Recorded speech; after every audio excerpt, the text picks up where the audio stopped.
Hi, everybody. I hope you're enjoying the Sustainable Blockchain Summit thus far. A big thank you to Mark, the Filecoin team, all the other organizers for putting this all together. It's really exciting to see so many thought leaders and innovators in the refi and blockchain sustainability space. Um, I'm excited to hear some of the other sessions and really just great to see all the different solutions that people are creating.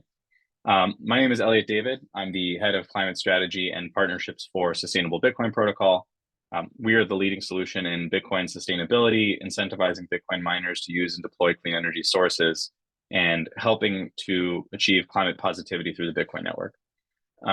Today, I'm going to talk to you a little bit about uh, Bitcoin and how it could potentially be a solution to some of the biggest challenges in sustainable development, including energy poverty, financial exclusion, and the digital divide. So, most people, when they think of Bitcoin, they kind of associate it with, a climate disaster. Proof of work mining is boiling the oceans. Um, it's certainly very energy intensive, but I'd like to sort of dive into some of the maybe misconceptions and maybe the background around Bitcoin and why it uses so much energy. Most of you probably already know this. This is just a slide I use when teaching college classes, but um, Bitcoin was created, uh, over a decade ago. Still fairly new. If it was a person, Bitcoin today would be, pimple-faced teenager. But it runs on this, peer-to-peer network that is secured by proof of work. Um, it's decentralized, it's distributed. There's a public ledger. Um, Sort of the first real application of blockchain that creates this monetary network. Um, Now, proof of work or Bitcoin mining is the mechanism by which we secure this global monetary system. Um, Essentially, people are constantly expending energy and computing to try and compete for these block rewards, which are released every 10 minutes, or they're trying to receive transaction fees. Basically, the reason why Bitcoin consumes so much energy is in order to secure the network in this way. Obviously, proof of work has some merits, demerits. Proof of work versus proof of stake. It comes a lot in the blockchain debate, but basically, they each have their own advantages and disadvantages. In the case of proof of work, it's secure. There's difficulty adjustments, which can adjust over time. It's totally permissionless. It's totally decentralized. There's no, CEO of Bitcoin. Anybody can access it anywhere in the world, so long as they have energy, internet, which I'll get to in a little bit. A lot of you probably already know this as well, but there are a lot of challenges within the clean energy transition. Um, we need to rapidly build out a lot of clean energy infrastructure, and uh, the nature of renewable energy sources is that they tend to be intermittent. This means that it doesn't always, the sun doesn't always shine, the wind doesn't always blow, it's not always wet. Um, Basically, we can't control the amount of generation that comes from solar, wind, hydro, even in some cases nuclear energy. Um, and when there is an excess generation of these sources, we basically have to shut down. We have to shut down production. So you'll have places where you have an abundance of solar energy or abundance of wind energy, and you literally have to shut off the wind turbine or close down the solar connection because you have too much generation. And on the grid, you always need to have this really delicate balance of supply and demand. This also leads to grid resiliency and reliability issues, when there's an extreme weather event or when there's too much or too little demand on the grid or too much or too little supply. Basically, the grid can fail, which can lead to really deadly results. As we all know, our world runs on electricity, and when the grid goes out, it can have a real deep impact on people's lives. In order to, meet the incoming demand, for renewable energy sources, we're going to have to basically increase our capacity to do what's called demand response, which is really just saying that we're going to need a lot more flexible loads of energy coming onto the grid in order to balance out this flexible intermittent generation of renewable energy sources. As a side note, also, methane, which is one of the most potent greenhouse gases, is really abundant. It comes from primarily oil and gas, landfills, and the agricultural sector, and it's really terrible for the climate.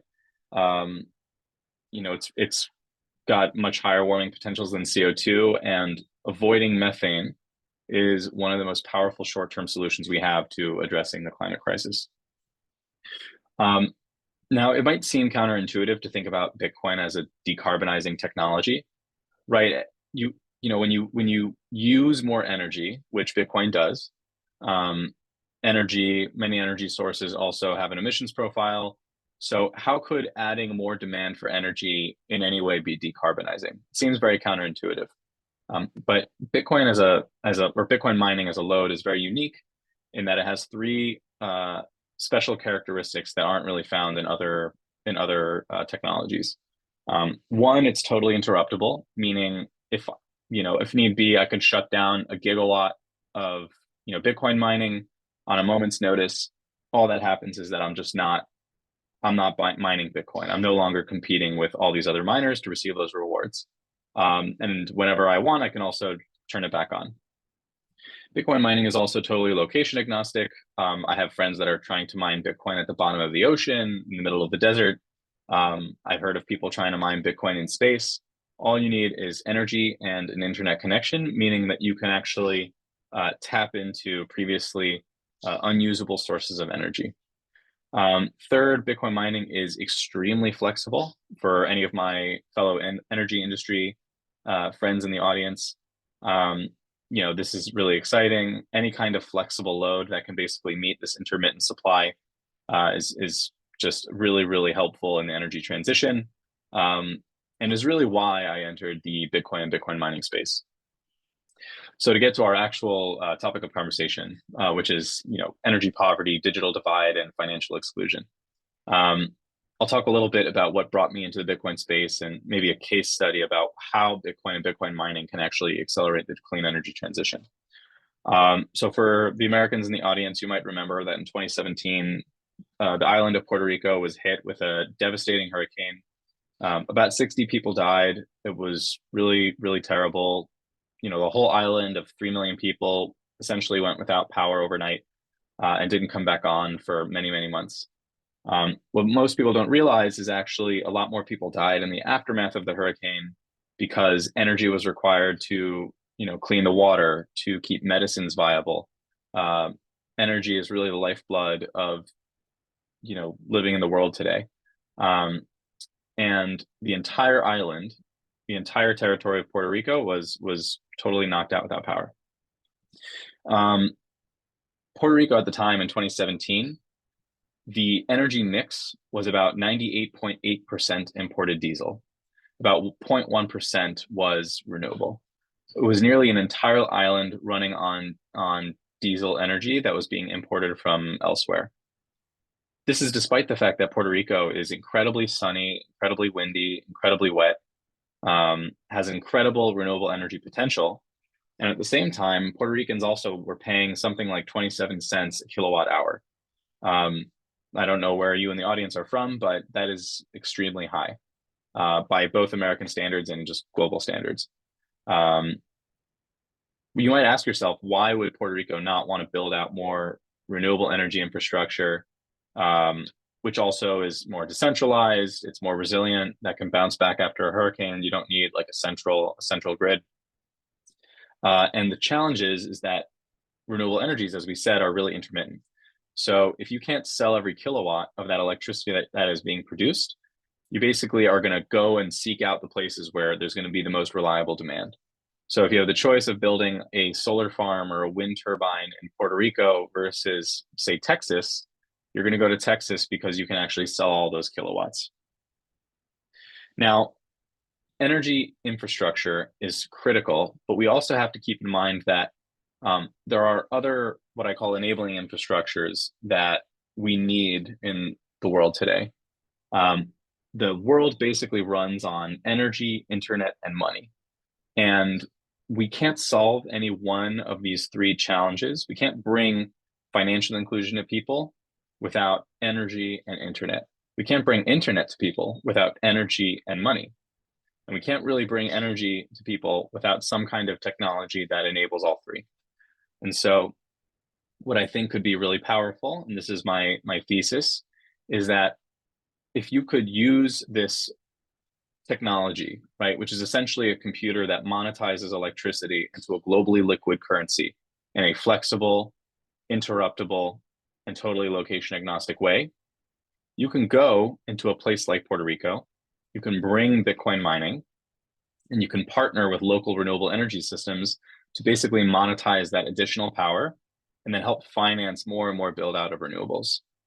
Now, Puerto Rico is just a case study, but across emerging markets, across the global South, that's Latin and South America, Sub-Saharan Africa, and South and Southeast Asia. These are the wettest, windiest, and sunniest places in the whole world, and yet they have some of the lowest renewable energy penetrations. There's, of course, exceptions, but most countries, most emerging markets, don't have clean and reliable electricity access. There are 1.1 billion people who don't have energy access, 3 billion people who don't have internet access, and about 4 billion people who don't have access to financial services. What I theorize is that by using these machines to essentially unlock all of this stranded renewable energy, especially as Bitcoin block rewards get lower and lower and lower, or I should say, as the halvings continue and the block rewards get smaller, I personally think that Bitcoin and Bitcoin mining can unlock sustainable development by alleviating energy poverty, internet exclusion, financial exclusion for billions of people around the world. What we're doing at SBP is making this possible by financially incentivizing the best practices in Bitcoin mining across the sector and then helping mobilize capital into clean energy development around the world. I thank you all for your time, and I hope you enjoy the rest of the conference.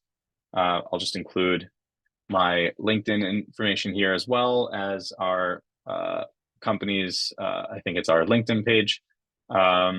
Yeah, and I hope to hear from you soon and enjoy the rest of the summit. Thank you.